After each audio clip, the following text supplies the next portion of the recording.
Here we're taking a look at basic picks in lacrosse and just kind of the philosophy behind picks and why they sometimes create really good scoring and assist opportunities. So in this situation, we've got the white team on offense. Ball carrier is in the green circle right there. He's heading downfield towards his offensive goal, and then the dark team here is on defense. Now we're taking a look at kind of two matchups right here. So we're looking at these two players matched up against each other and these two players matched up against each other. And the white team here is going to use a pick to try and create an offensive scoring opportunity. So the ball carrier drives in. You can see the pick starting to set up right there, and we'll switch our view here.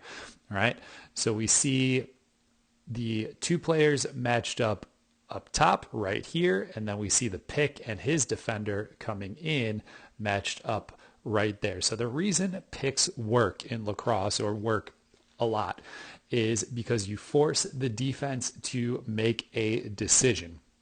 These two defenders have to decide, are we going to stay or are we going to switch? Stay means that they're going to stay matched up on the guy that they're already on. Switch means they're going to switch players as that pick happens. So we'll hit play here. We'll watch what the defenders do and we'll see what happens with the offense, and then we'll come back and break it down.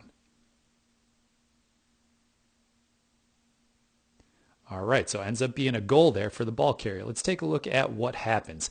As the ball carrier is running in, these defenders are communicating, and what they call in this play is stay. That means that they are each going to stay with the offensive player that they were originally matched up against. So as the offensive player in white comes in and does his dodge, all right, the defenders are yelling stay on your original player. So that means that this player right here has to try and stay with the ball. And this player right here, even though he throws a little stick check as the offensive player is running past him, he's staying on his original guy, all right? And since they communicate that they're going to stay, the pick delays the defender from getting past that pick to the ball, frees up the ball carrier to get 2 or 3 steps towards the goal, and allows him to take a shot on the run, good bounce shot, and ends up scoring. So the confusion that picks create, and the fact that the defenders have to communicate what they're going to do on that pick, stay or switch, a lot of times creates a confusing situation where both defenders may end up staying with the guy who sets the pick, and that leaves the ball carrier open for a shot, or both defenders may end up chasing the ball carrier, leaving the guy who sets the pick open for a shot. And you're hoping that happens on every pick play. One or the other ends up open, and the ball carrier can either shoot and score, or he can throw an assist, a pass to the guy who ended up setting the pick. So we'll watch this one more time in full speed. Watch how the defense has to communicate. They get hung up. They do communicate.